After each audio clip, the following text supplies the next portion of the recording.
নাও আজকে যে 5 নাম্বার থেকে শুরু করে শেষ পর্যন্ত দেখব। 5 নাম্বার শুরু করা যাক, তারপরে কনসেপ্ট কি কি আছে আমি একটা একটা করে দেখাই দিচ্ছি।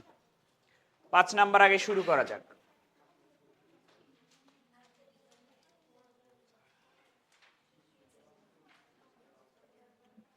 এই কথা বন্ধ করো। অসীম তটের সমীকরণ কি পড়তা?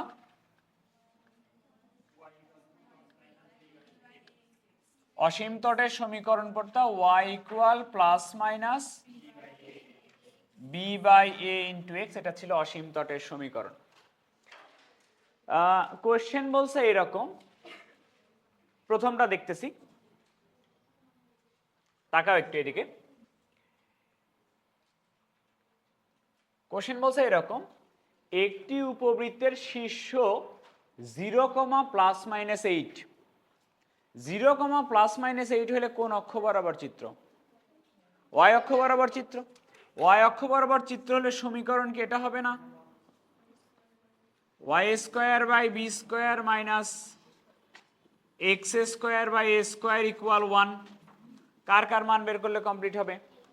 a R b। আসো a আর b এর মান বের করি।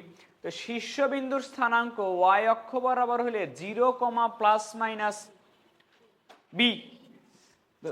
শীর্ষবিন্দু এটা দেওয়া মানে 0,+-b এরকম কিনা? তাহলে এখান থেকে বলা যায় কিনা b এর মান হচ্ছে তোমার 8।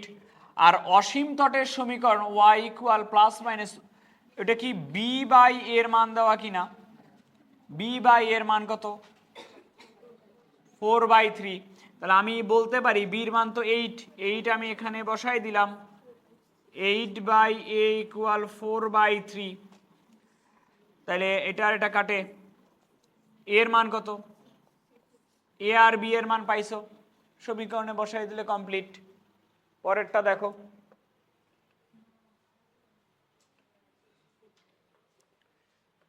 B number.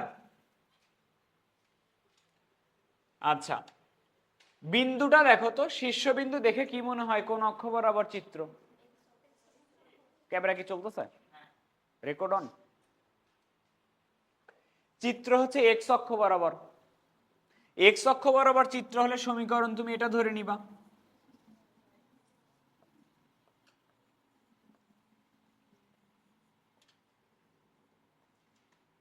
ধরে নিবা কিনা? ধরে নিলাম। তাহলে এক্স অক্ষ বরাবর চিত্র হলে শীর্ষবিন্দুর স্থানাঙ্ক কি হয়? a,0। তাহলে এর মান তো দেওয়াই আছে কত? তাহলে এর মান তোমার দেওয়াই আছে 1। আর কি দেওয়া আছে? অসীম তট। অসীম তট মানে আমরা কি জানি? y ইকুয়াল প্লাস মাইনাস, এটা কার মান? b by a. b by এর মান কত? b বাই এর মান 2। তাহলে b বাই এর মান কত? 1। এটা ইকুয়াল 2। তাহলে b এর মান কত? b এর মান 2। a আর b এর মান পাইছে, এখানে বসাই দিলে কমপ্লিট। এই তো সহজ জিনিস।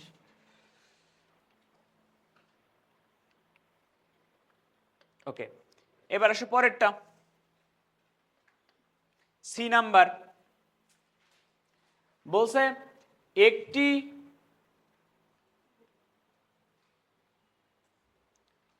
একটি অধিবৃত্তের উপকেন্দ্র স্থানাঙ্ক দেখে বলো কোন অক্ষ বরাবর চিত্র? এক্স অক্ষ বরাবর চিত্র হলে সমীকরণ তুমি এটা ধরে নাও, x² / a² - y² / b², এটা ইকুয়াল, ধরে নাও কিনা? ঠিক আছে। আচ্ছা, এবার আসো, উপকেন্দ্র স্থানাঙ্ক দেওয়া আছে। উপকেন্দ্র কি হচ্ছে? Plus minus ae, 0। তাহলে ae এর মান কত দেওয়া আছে?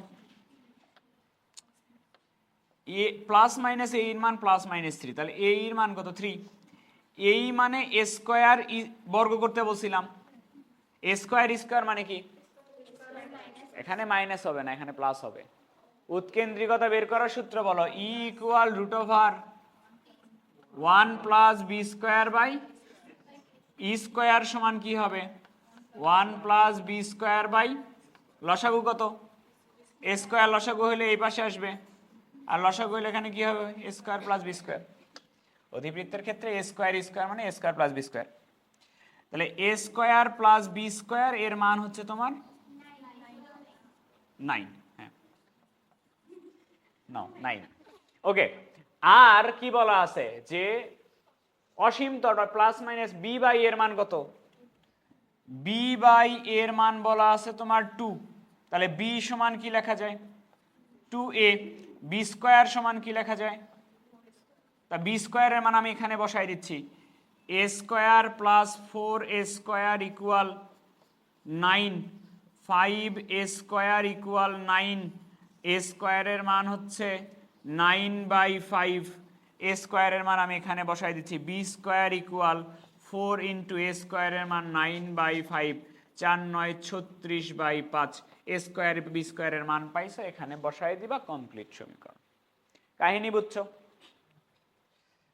তো জায়গা শেষ। এই ই নাম্বারটা হোমওয়ার্ক নিজে করবা,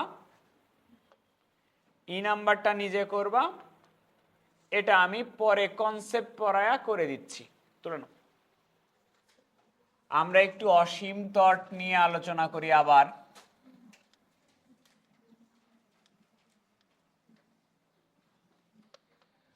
অসীম তট ছিল এমন একটা রেখা,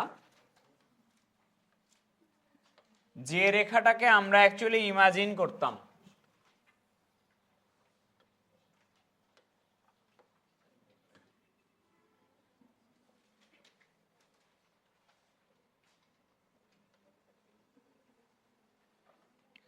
এখানে একটু তাকাও, অসীম তট ছিল একটা মূল বিন্দুগামী সরলরেখা নাকি? এই কারণে এর সমীকরণ বের করতাম y ইকুয়াল mx দিয়ে। এই পাশের অসীম তটের সমীকরণ, এটার সমীকরণ কি বের হয়েছিল বলো তো? b বাই a ইন্টু, আর এই পাশে অসীম তটের সমীকরণ বের হয়েছিল y equal minus b by a into x.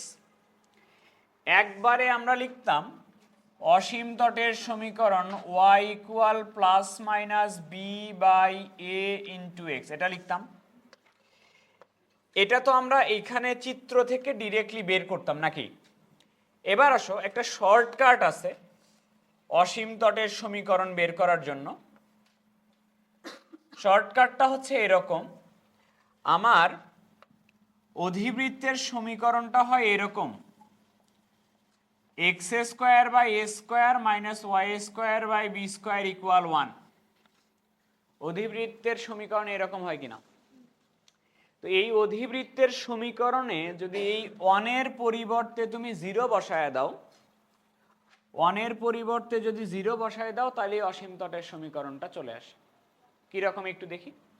এই y square by b square ওই পাশে নিয়ে গেলে কি হয়ে যাবে? প্লাস হয়ে যাবে। Y square by b square সমান লেখা যাচ্ছে x square by a square, যাচ্ছে। তাহলে ওয়াই স্কোয়ার সমান কি লেখা যাচ্ছে? এই বি স্কোয়ারটা ওই পাশে চলে গেলে এরকম হবে কিনা, b square by a square into x square. তাহলে উভয় পক্ষে রুট করলে ওয়াই ইকুয়াল এই পাশে হবে plus minus b by a into x. এটাই কি অসীম তটের সমীকরণ নয়? তাহলে অসীম তটের সমীকরণ বের করার শর্টকাটটা হচ্ছে এরকম, যে অধিবৃত্তের যে সমীকরণ আছে, সমীকরণে যে জায়গায় 1 থাকে, আদর্শ সমীকরণে 1 এর জায়গায় বসাই দিতে হয় কি 0। তাহলে এইখানে তুমি কি দেখলা? এখানে তুমি দেখলা আমি অসীম তটের অধিবৃত্তের সমীকরণ নিছি, অধিবৃত্তের সমীকরণ থেকে কার সমীকরণ বের করছি? অসীম তটের সমীকরণ বের করছি। এবার আসো আমরা উল্টা কাজটা করব। এবার অসীম তটের সমীকরণ থেকে কিভাবে অধিবৃত্তের সমীকরণ নিয়ে আসা যায়, এটা আমরা একটু দেখব। অসীম তটের সমীকরণ হতে কিভাবে অধিবৃত্তের সমীকরণ নিয়ে আসা যায়।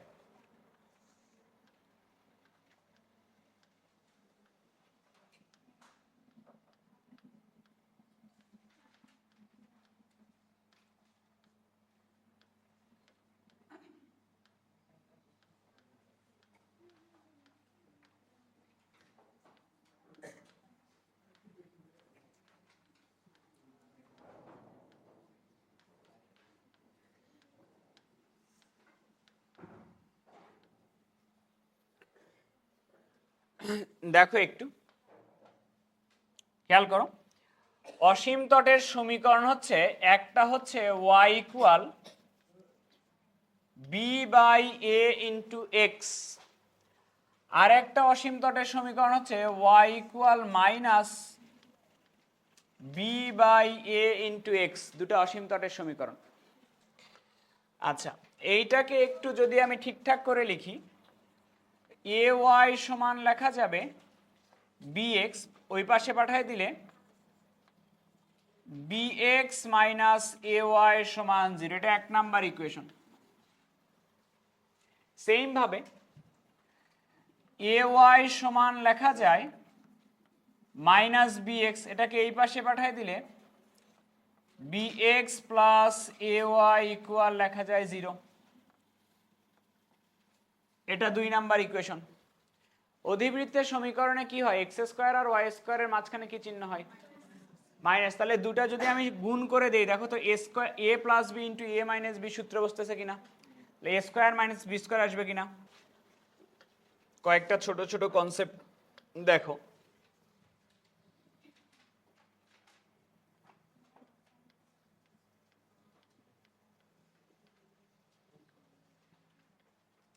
এক নাম্বার কনসেপ্ট, আমাকে একটু বলো তো,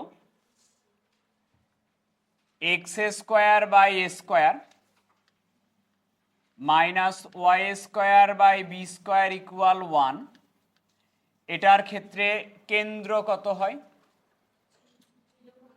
কেন্দ্র হয় 0 0। কিন্তু সমীকরণটা যদি এরকম হয়, x minus 1 whole square by a square, y minus 2 whole square by b square, এটা ইকুয়াল 1, এক্ষেত্রে কেন্দ্রের স্থানাঙ্ক কত হয়, কেন্দ্রের স্থানাঙ্ক হয় 1,2। আবার ধরো এরকম আছে x minus 5 whole square by a square minus y minus 3 whole square by b square equal 1, এক্ষেত্রে কেন্দ্রের স্থানাঙ্ক কত হবে, 5,3।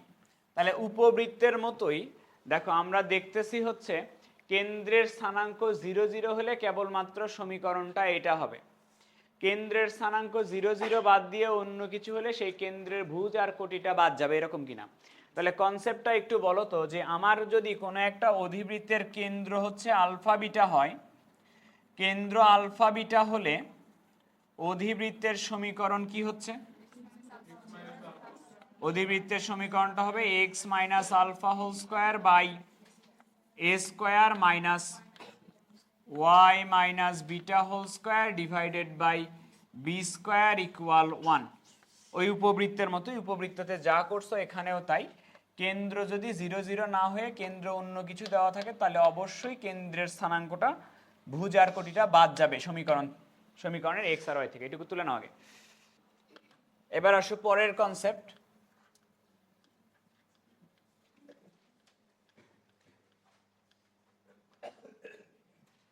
পরের কনসেপ্টটা হচ্ছে এরকম, একটু খেয়াল করো আগে। উপবৃত্তের ক্ষেত্রে আমরা ইম্পর্টেন্ট একটা টপিক দেখছিলাম, সেটা হলো এরকম, SP plus S dash P এটা ইকুয়াল বৃহৎ অক্ষের দৈর্ঘ্য, এরকম ছিল কিনা। এটার মিনিং হচ্ছে কোনো একটা বিন্দু যদি পি হয়, দুটা উপকেন্দ্র থেকে ওর দূরত্ব যদি যোগ করা যায়, সেই দূরত্বের যোগফল হবে বৃহৎ অক্ষের দৈর্ঘ্যের সমান। এটা এই টপিকের ম্যাথ কোনো না কোনো একটা পরীক্ষায় তুমি পাবাই মাস্ট, ঠিক আছে। অধিবৃত্তের ক্ষেত্রে এই জিনিসটা এরকম হয়ে যায়, অধিবৃত্তের ক্ষেত্রে এই জিনিসটা এরকম হয়ে যায়, SP S dash P minus হয়, এটা সমান বৃহৎ অক্ষের দৈর্ঘ্যের সমান হয়, বুঝছো কথা। বা এইভাবে বলতে পারো S dash P minus S P এটা ইকুয়াল বৃহৎ অক্ষের দৈর্ঘ্যের সমান হয়, মানে বড় দূরত্ব থেকে ছোট দূরত্ব বাদ দিব। আসো প্রমাণ দেখাই।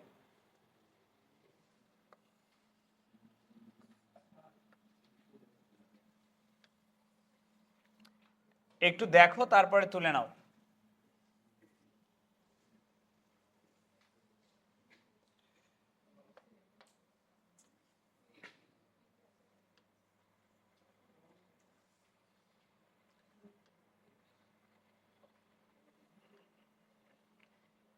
তো এইটা আমার উপকেন্দ্র এস, এইটা আমার আর একটা উপকেন্দ্র এস ড্যাশ, এটা মনে করো আমার সেন্টার সি।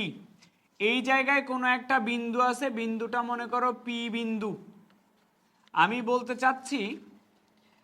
বলতে চাচ্ছি এরকম যে এই উপকেন্দ্র থেকে এই বিন্দুটার দূরত্ব বের করলাম, আবার এই উপকেন্দ্র থেকে এইটার দূরত্ব বের করলাম। উপবৃত্তের ক্ষেত্রে যেটা ছিল, দুটা যোগ করলে 2a হইতো। এবার তুমি বলো তো 2a মানে কি এতখানি না? তো দুটা যোগ করলে কি কখনো 2a হওয়া পসিবল? এবার দুটা বিয়োগ করলে আমরা 2a পাবো। আসো একটু বিয়োগ করলে 2a পাই কিনা এটা একটু দেখি। আমরা সূত্র অনুযায়ী, কোনিক্সের সূত্র অনুযায়ী জানি এসপি সমান ইপিএম, ঠিক আছে? তো এসপি ইকুয়াল ই পিএম। এস কোনটা? এটা হলো এসপি। ই পিএম কি জিনিস ছিল? এই যে এইটুকু কি পিএম না?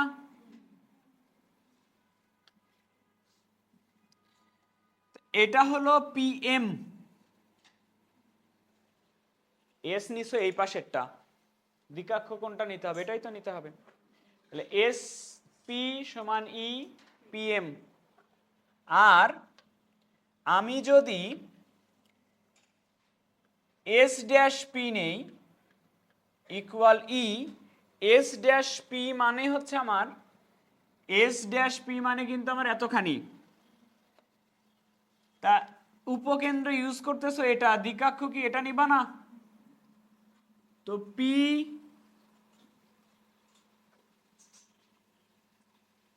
এখানে একটা নাম দাও, এম ড্যাশ নাম দাও এটা। তাহলে পি এম ড্যাশ, একটু দেখো এটা মনে করো 1 নাম্বার ইকুয়েশন, এটা মনে করো 2 নাম্বার ইকুয়েশন। আমরা করতে চাই কি 2 নাম্বার ইকুয়েশন থেকে 1 নাম্বার ইকুয়েশনটা বাদ দিতে চাই। তো বাদ দাও, এস ড্যাশ পি থেকে বাদ দিব কি S P, E P M dash থেকে বাদ দিব E P M. S dash P minus S P সমান কমন যায় ই, ই কমন গেলে হবে P M dash minus P M. আমাকে একটু চিত্র দেখে বলবা P M dash minus P M কি? পি এম ড্যাশ হচ্ছে এতখানি, পি এম হচ্ছে এতখানি, তার থাকতেছে কি এম এম ড্যাশ, লিখলাম এম এম ড্যাশ। তো এম এম ড্যাশ কি দুটা দ্বিকাক্ষের মধ্যবর্তী দূরত্ব না? দুটা দ্বিকাক্ষের মধ্যবর্তী দূরত্ব কি লিখতাম? 2a বাই ই, ই আর ই কাটবে। তাহলে এবার দেখো S dash P minus S P, এটা সমান এই যে বৃহৎ অক্ষের দৈর্ঘ্য 2a। উপবৃত্তের ক্ষেত্রে যোগ করলে পাইতাম, অধিবৃত্তের ক্ষেত্রে বিয়োগ করলে পাওয়া যায় S dash P plus minus S P equal 2a।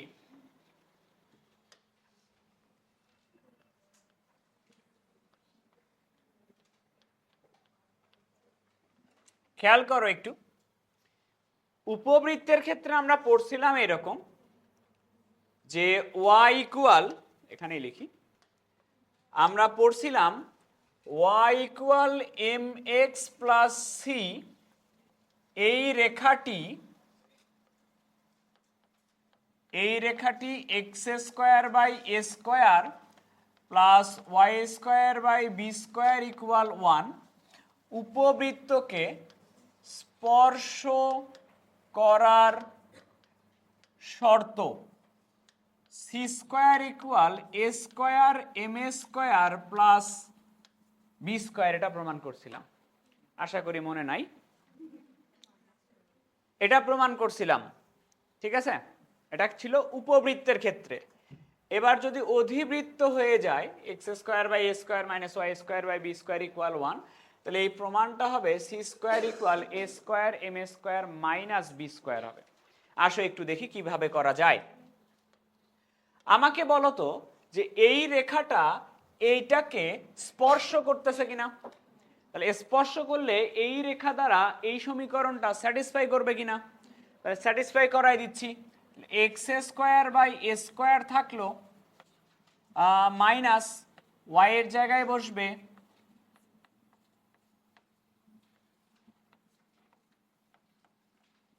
এরকম হবে কিনা। লসাগু কত? লসাগু যদি এ স্কোয়ার বি স্কোয়ার হয়, একবারে বলো তো লসাগু করে গুণ করলে কি কি আসবে? B square x square minus a plus b whole square সূত্র।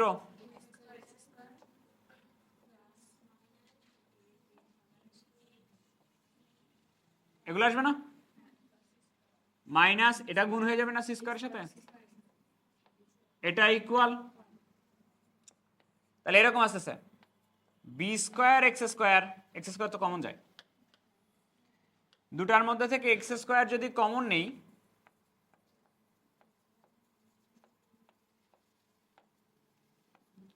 Two a square m c x minus a square c square minus a square b square equal 0। ঠিক আছে? কয় ঘাত সমীকরণ আসছে? দ্বিঘাত সমীকরণ আসছে, কিন্তু কি করে স্পর্শ করলে এক্স এর মান পাওয়া যাওয়া উচিত কয়টা? একটা। তার দ্বিঘাত সমীকরণ থেকে কখন একটা মান পাওয়া যায়? যখন বি স্কোয়ার মাইনাস 4ac মান, আসো বি স্কোয়ার মাইনাস 4ac মান 0 করি। বি কত? এটা 4 a to the power 4 m a square minus 4 এর মান কত?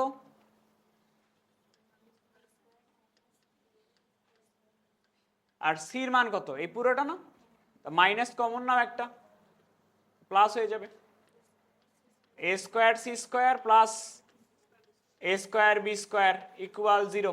একটু প্রমাণ করো তো এরপরে, এটা c square equal a square m square minus b square করো, নিজে করো তো একটু। ওকে, দেখো কোশ্চেন বলছে এই অধিবৃত্তের একটি জ্যায়ের সমীকরণ নির্ণয় করো যার মধ্যবিন্দু দেওয়া আছে 5,3। বলো জ্যায়ের মধ্যবিন্দু দেওয়া থাকলে কি সমীকরণ? জ্যায়ের মধ্যবিন্দু দেওয়া থাকলে জ্যায়ের সমীকরণ বের করার সূত্র ছিল টি ইকুয়াল, টি কি জিনিস? স্পর্শক। কেমনে বের করে? স্পর্শক বের করে রিপ্লেস করে 25 থাকবে, এক্স স্কোয়ারকে রিপ্লেস করতে হয় এক্স x1 দিয়ে, 16 ওয়াই y1 মাইনাস 400 থাকলো। s1 কি জিনিস? বিন্দুটা বসবে ওখানে খালি জাস্ট 25 এক্স এর জায়গায় বসবে x1। এগুলা সমস্যা তোমাদের, তোমরা মুখস্থ করো না কেন এই জিনিস? মানে বারবার আসতেছে, মুখস্থ নাই তোমাদের, কেমন কথা? 400 400 কাটবে, মধ্যবিন্দু হলো 5,3, এক্স এর জায়গায় বসবে 5, ওয়াই এর জায়গায় বসবে 3। 25 ইন্টু এক্স এর জায়গায় বসবে 5, সরি x1 এর জায়গায় বসবে 5,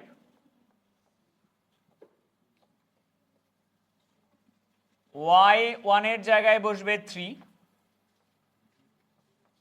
25 ইন্টু x1 এর জায়গায় বসবে 5, y1 এর জায়গায় বসবে 3, 25 গুণন 5 125, x 48y, 25 আর 25 গুণ করলে কত হয়? 625, 9 আর 16 গুণ করলে হয় 144। তাহলে 125x মাইনাস 48 হয়, বিয়োগ করো তো।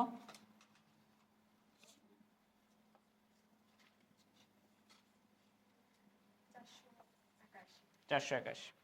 এটা অ্যান্সার।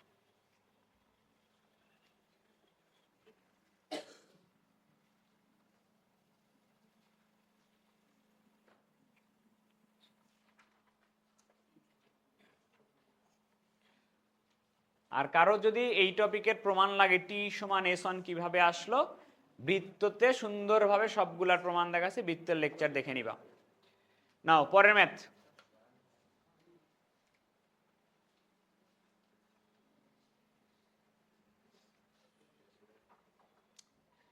বলা হচ্ছে এই অধিবৃত্তের 3,2 বিন্দুতে স্পর্শকের সমীকরণ নির্ণয় করো। স্পর্শকের সমীকরণ কি? এই টি সমান 0। স্পর্শকের সমীকরণ জাস্ট রিপ্লেস করতে হবে। টি কি জিনিস? জাস্ট রিপ্লেস করা। এক্স স্কোয়ারের জায়গায় বসবে x1, ওয়াই স্কোয়ারের জায়গায় বসবে y1 মাইনাস 6 ইকুয়াল, এটা মান বসাও 3,2 বিন্দুতে। 2 ইন্টু x1 এর মান 3 ইন্টু x, 3 ইন্টু y1 এর মান কত? 2y minus 6 equal 0। তাহলে 6x minus 6y minus 6 equal 0, x minus y minus 1 equal 0। সহজ জিনিস এগুলা।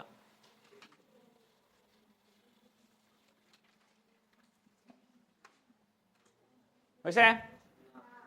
তা হবে কেন? পড়াশোনা না করলে হবে কেমনে?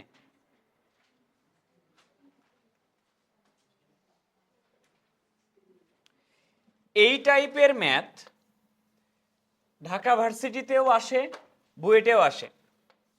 স্পর্শ করার ম্যাথ, এটা ভালো করে শিখে নিবা। এমসিকিউ এ যখন যাবা দেখবা প্রচুর পরিমাণে এই টাইপের ম্যাথ আসছে।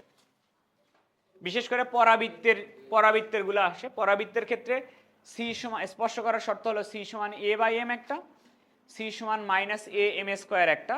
কিন্তু অনেক সময় এই দুটো একটা সূত্র দিয়েও মেলে না, কারণ পরাবৃত্তের আদর্শ সমীকরণ থাকে না। মেইন ওয়েটা এইরকম স্পর্শকের ক্ষেত্রে। খেয়াল করো, একটা রেখা একটা বক্ররেখাকে স্পর্শ করলে কোনো একটা কিছুর মান বের করার পুরা প্রসেসটা এরকম। স্পর্শ করে একটা আর একটাকে স্যাটিসফাই করবে, স্যাটিসফাই করে দিলে একটা দ্বিঘাত সমীকরণ পাবা।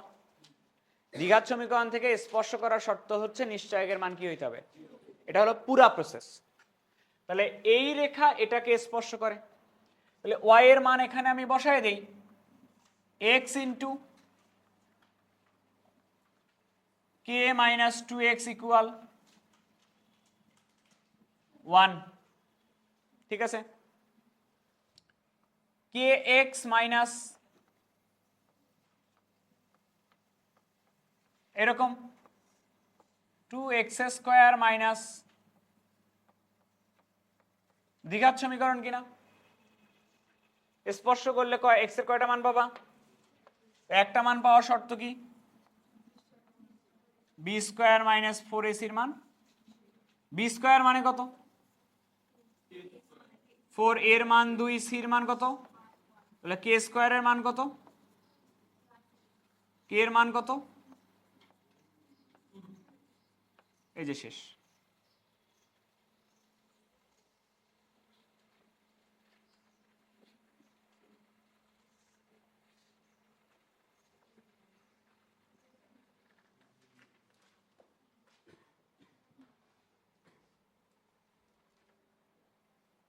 বুঝছে?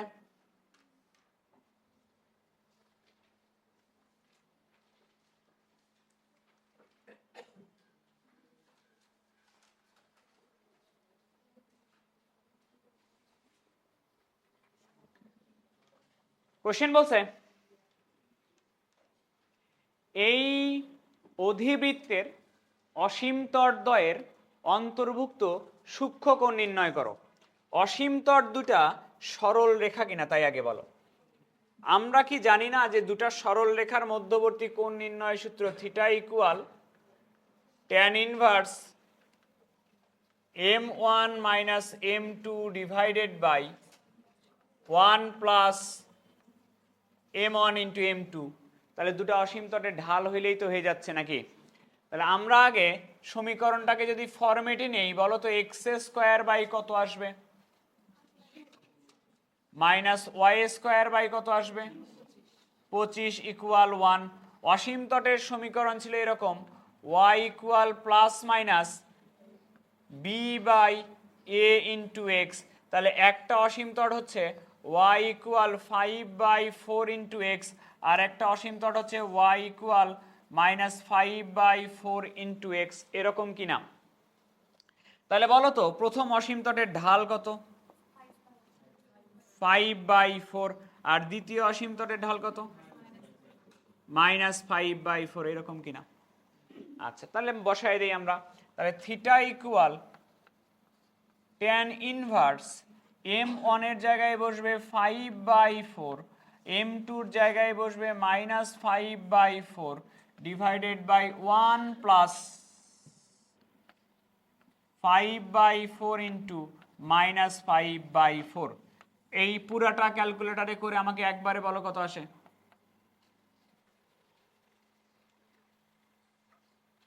এখানে একটা প্লাস মাইনাস ছিল,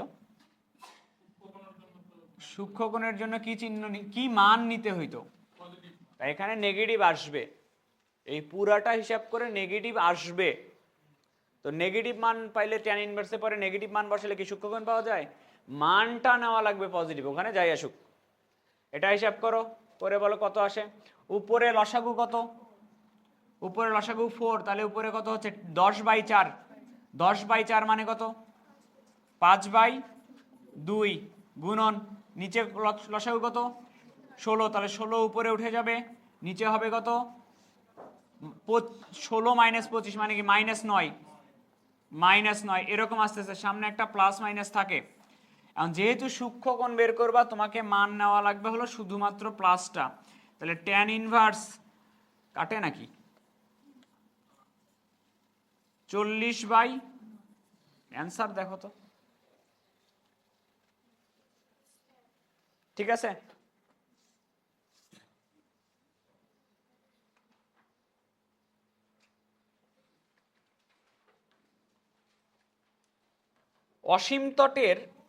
অসীম তটের মধ্যবর্তী কোণ নির্ণয়ের জন্য আরেকটা সূত্র আছে, এটা লিখে নিতে পারো।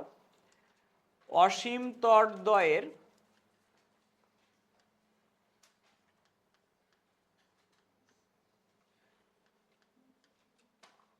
মধ্যবর্তী কোণ যদি থিটা হয়, থিটার সমান লেখা যায় 2 tan ইনভার্স b/a। এটা দিয়ে অসীম তটদ্বয়ের মধ্যবর্তী কোণ নির্ণয় করা যায়। তাহলে আমি যদি এটাই করতে চাইতাম তাহলে এরকম হইতো theta equal 2 tan inverse b/a। b এর মান কত ছিল 5, a এর মান কত ছিল 2 tan ইনভার্স x এর সূত্র ছিল এরকম tan inverse 2x by 1 minus x square, এরকম ছিল। তাহলে tan ইনভার্স কত রে 10/4 মানে কি 5/2 গুণন 16/-9, ওই সেম জিনিস আছে, যেহেতু সূক্ষ্মকোণ মানটা পজিটিভ নেওয়া লাগবে। এটা কাটে কত রে 8, 40 এই সূত্র দিয়ে বের করতে পারো। প্রমাণ আর না দেখাই শেষ করা লাগবে, বুঝছে? কিছু বলবা, বলো কিছু বলো। ঠিক আছে, কি বলে এগুলা স্কেচ বাড়িতে যে একাই নিও, বলছে কণিকগুলার আকার কি হবে, এটা হবে পরাবৃত্ত, এটা হবে পরাবৃত্ত, উপবৃত্ত, এটা হবে উপবৃত্ত, এটা হবে অধিবৃত্ত।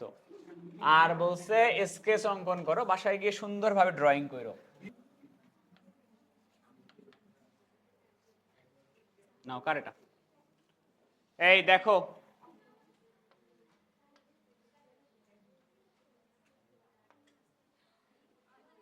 ওয়েট করো, কুলিং পারমাণবিক কুলিং টাওয়ার দেখাই আগে। এই কুলিং টাওয়ার হচ্ছে এরকম, এই খেয়াল করো,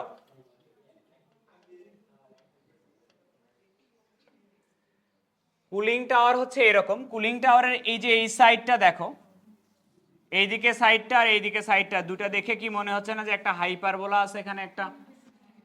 তো এটা হচ্ছে একটা হাইপারবোলিক কুলিং টাওয়ার।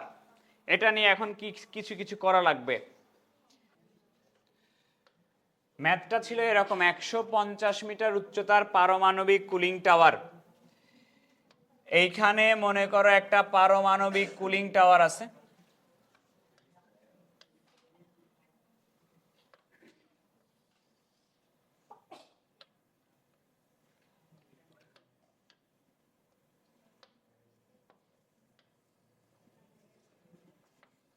কতদিন হাসছিল না, আজকেও হাসবো, সমস্যা নাই।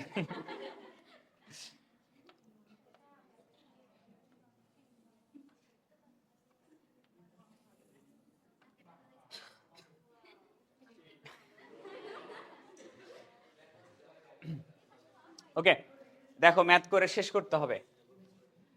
150 মিটার উচ্চতার পারমাণবিক কুলিং টাওয়ার, এই যে এইটার উচ্চতা হচ্ছে 150 মিটার, পুরা যে উচ্চতাটা হলো 150 মিটার। 150 মিটার উচ্চতার পারমাণবিক কুলিং টাওয়ার এটা। এর ক্রস সেকশন, এর সমীকরণ দেওয়া আছে, সমীকরণটা হচ্ছে এটা। এই কথার যে ম্যাথগুলো আছে, কথার ম্যাথগুলা করার সিস্টেমই একটা সমীকরণ স্যাটিসফাই করা। বিন্দুটা বুঝে নিবা, খালি বিন্দুটা কত এটা বুঝে নিয়ে সমীকরণ স্যাটিসফাই করলে হয়ে যায়। দেখো 150 মিটার উচ্চতার একটা পারমাণবিক কুলিং টাওয়ারের সমীকরণটা দেওয়া আছে, এটা বলা হচ্ছে টাওয়ারের শীর্ষ হতে কেন্দ্রের দূরত্ব। টাওয়ারের শীর্ষ হতে কেন্দ্রের দূরত্ব, টাওয়ারের শীর্ষ হচ্ছে এটা, শীর্ষ হতে কেন্দ্রের দূরত্বটা কেমন হবে? কেন্দ্রের দূরত্ব হবে ভূমি হতে কেন্দ্রের দূরত্বের অর্ধেক। তাহলে ভূমি থেকে দূরত্ব যত, এটা আগে তোমাকে জানতে হবে। ভূমি থেকে কেন্দ্রের দূরত্বের অর্ধেক হবে উপরের দূরত্বটা, মানে নিচের দূরত্বটা দ্বিগুণ হবে। তাহলে যেহেতু 150 মিটার, এইটুকু যদি 100, এইটুকু হবে 50, তাহলেই তো একটা আর একটার দ্বিগুণ হয়ে যাচ্ছে। একবার একটু পড়ো। টাওয়ারের শীর্ষ হতে কেন্দ্রের দূরত্ব, টাওয়ারের শীর্ষ তোমার এটা, শীর্ষ হতে কেন্দ্র, অধিবৃত্ত তো নাকি? অধিবৃত্তের নিশ্চয় একটা কেন্দ্র আছে।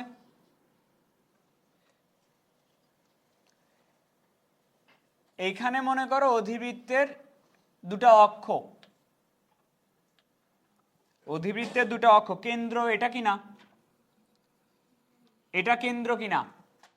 কোশ্চেন বলতেছে টাওয়ারের শীর্ষ হতে কেন্দ্রের দূরত্ব, এটা হচ্ছে শীর্ষ, শীর্ষ থেকে কেন্দ্রের দূরত্বটা হবে ভূমি থেকে কেন্দ্রের দূরত্ব যা হবে তার অর্ধেক। তা ভূমি থেকে কেন্দ্রের দূরত্ব যদি 100 হয়, তাহলে শীর্ষ থেকে অর্ধেক হলে কত হবে? 50 হবে। কথা কি বুঝছো? পড়ো তারপরে কি বলছে। ভূমি ও শীর্ষের ব্যাস কত? তা আমি আগে শীর্ষের ব্যাস বের করে দেখাই। এদিকে খেয়াল করো, শীর্ষের ব্যাস বের করি। এইটুকু মনে করো শীর্ষের ব্যাসার্ধ, যদিও বইয়ে অ্যান্সার ভুল দেওয়া আছে, বইয়ে ব্যাসার্ধটা অ্যান্সার দেওয়া আছে। এইটুকু হলো শীর্ষের ব্যাসার্ধ। তাহলে এটাকে দ্বিগুণ করলে এই ব্যাস পাওয়া যাবে কিনা? তাহলে আমি ব্যাসার্ধ ধরে নিচ্ছি R1। তাহলে ধরি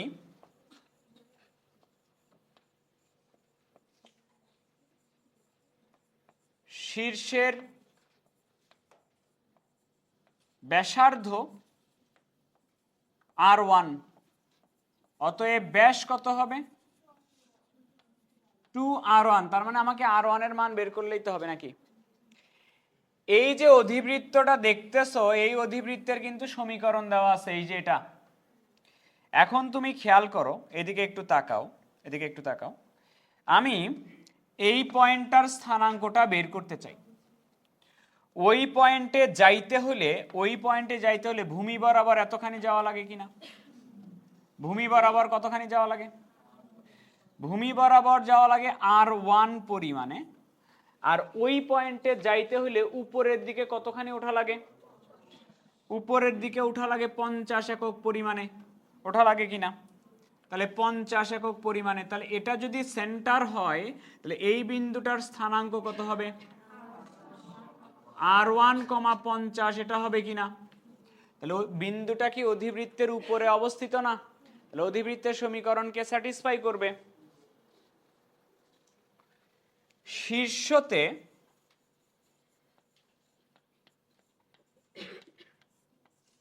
r1, 50 বিন্দুটি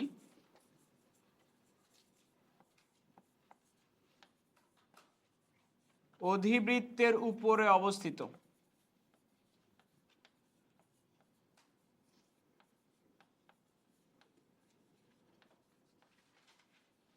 হ্যাঁ, অধিবৃত্তের উপরে অবস্থিত হলে অধিবৃত্তের সমীকরণে বসায় দাও।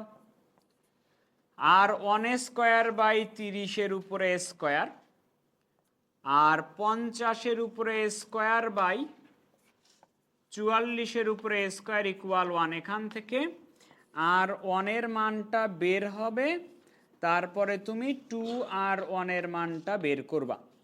এটা একটা কথা, কি বুঝতে পারছো? আচ্ছা, এবার আসো, তারপরে বলছে, ও সরি, পরেরটা আগে করছি, শীর্ষতে ব্যাস বের করছি। এবার কি লাগবে? ভূমিতে। ভূমিতে ব্যাস দেখো একটু, আমি শেষ করে দেই, তারপর নিজের ইচ্ছা মতো করো কি করবা। ভূমিতে ব্যাস লাগবে।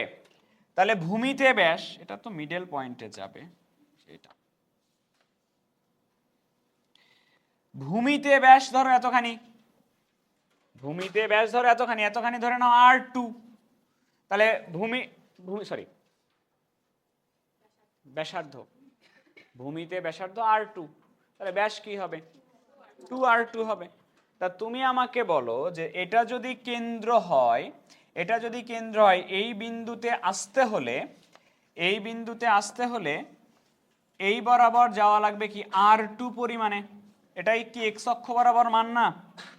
x অক্ষ বরাবর যাওয়া লাগবে হলো r2 পরিমাণে। আর নিচের দিকে আসা লাগবে না এইদিকে? দাঁড়াও একটু ঠিক করে লিখি।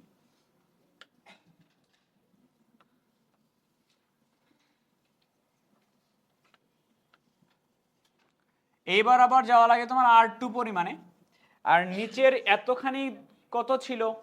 100। তাহলে এইটুকু কি -100 না স্থানাঙ্কর ক্ষেত্রে? তাহলে এই বিন্দুটার স্থানাঙ্ক কত? r2, -100। তাহলে ওটা দিয়ে স্যাটিসফাই করো।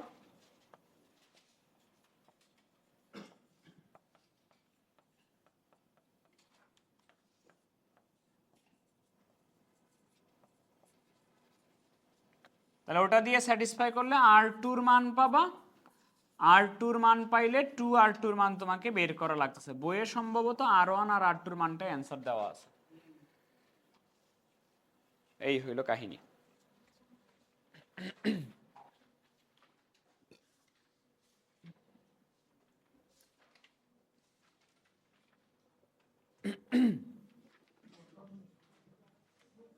খোলার সর্বোচ্চ বিন্দুটি আনুমানিক 5 মিটার উঁচু হয়, তবে খোলার অংশের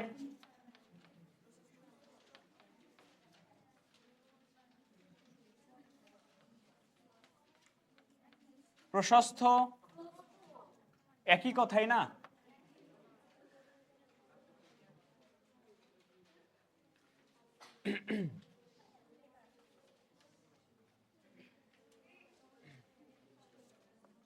এদিকে দেখো একটু, এদিকে খেয়াল করো, আমি একটু বুঝাই দেই। এইটা হচ্ছে semi elliptical highway, semi elliptical বলা হয়, অর্ধ উপবৃত্তাকার না। তো এইটা একটা semi elliptical highway, tunnel actually. তো আমাকে বলা হয়েছে 4 লেনের হাইওয়ে হবে, যদিও এখানে লেন দেখা যাচ্ছে 3টা, মনে করো 4 লেনের হাইওয়ে আছে। এখন তোমাকে কিছু জিনিস ক্লিয়ার হইতে হবে এখানে। টানেল পুরাটা কিন্তু এখান থেকে এই পর্যন্ত,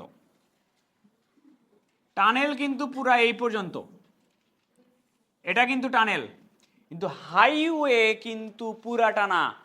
হাইওয়ে কি টানেলের মাঝখানে, এখান থেকে এই পর্যন্ত, হাইওয়ে কিন্তু মাঝের অংশটুকু। হাইওয়ে বুঝো, হাইওয়ে যদি হয় তারপরে কিন্তু ফুটপাত থাকবে, তার মানে হাইওয়ে কিন্তু পুরাটা না, হাইওয়ে হচ্ছে মাঝের অংশটুকু, হাইওয়ে হচ্ছে এতখানি, পাশে কিন্তু জায়গা ছাড়া থাকবে। বুঝছো কথা? একটু পরে যাক। 4 লেনের হাইওয়ের জন্য একটি পাহাড়ের মধ্য দিয়ে, এই যে পাহাড় আছে এর উপরে, একটি অর্ধ উপবৃত্তাকার টানেল আছে, এটা অর্ধ উপবৃত্তাকার টানেল আছে। পড়া যাক পুরোটা আগে।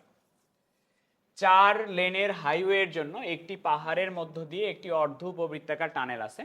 মহাসড়কের মানে হাইওয়ের মোট প্রস্থ খোলা নয়, খোলা নয় বলতে বোঝাচ্ছে এই পুরা অঞ্চলটা কিন্তু খোলা অঞ্চল, কিন্তু হাইওয়ে কিন্তু পুরা অঞ্চল না। হাইওয়ে কোথায় থেকে হবে? যে সাদা দাগটা দেখতেছো না, এই সাদা দাগ থেকে এই পাশে সাদা দাগ, মাঝখানে কিন্তু ফাঁকা থাকে, মাঝখানে কিন্তু চলাচলের জন্য রাস্তা থাকে, পায়ে হাঁটার রাস্তা থাকে। কিন্তু বলছে মহাসড়কের মোট প্রস্থ হতে হবে 16 মিটার, মানে এই যে এই অঞ্চলটা হওয়া লাগবে 16 মিটার, এইটা হাইওয়ের জন্য যতখানি আছে। পুরা খোলা অঞ্চলটা না, কিন্তু পুরা খোলা অঞ্চলটা 16 থেকে কিন্তু আরো বড়।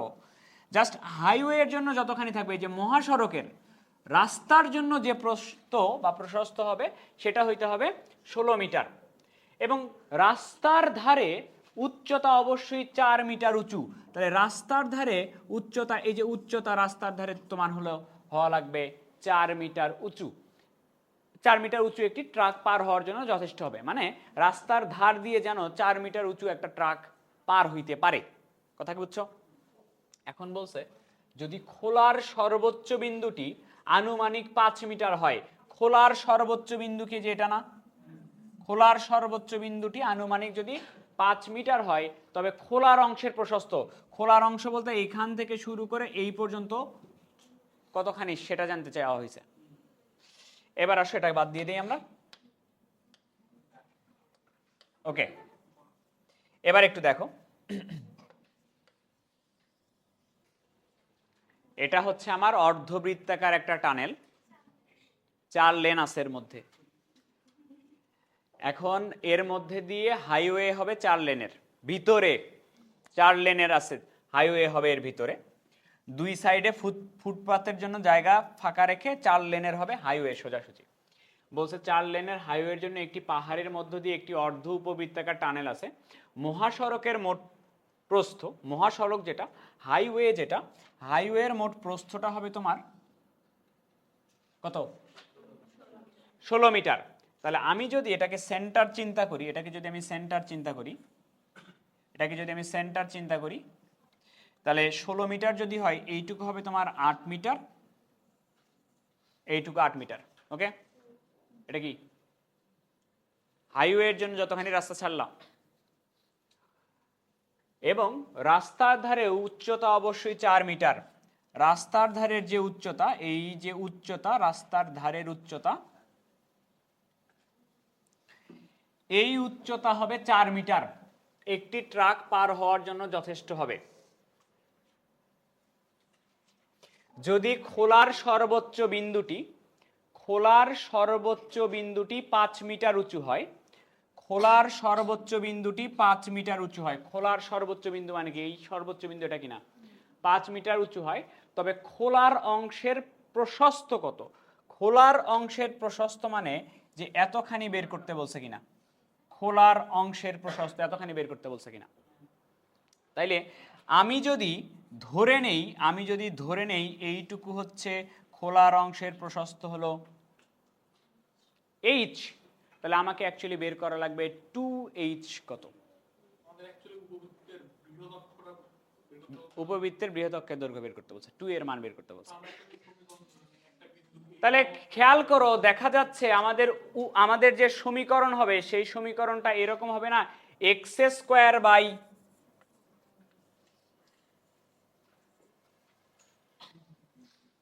এটাই তো না, x square by h square plus y square by এটা ইকুয়াল 1, এটা কি না? এরকম কি না? এবার বলো কার মান বের করলেই কমপ্লিট হবে? এইচ এর মান বের করলেই কমপ্লিট হবে। তাহলে উপবৃত্তটা কি 8,4 এই বিন্দু দিয়ে গেছে না? স্যাটিসফাই করে দিলে এইচ এর মান বের হয়ে আসবে।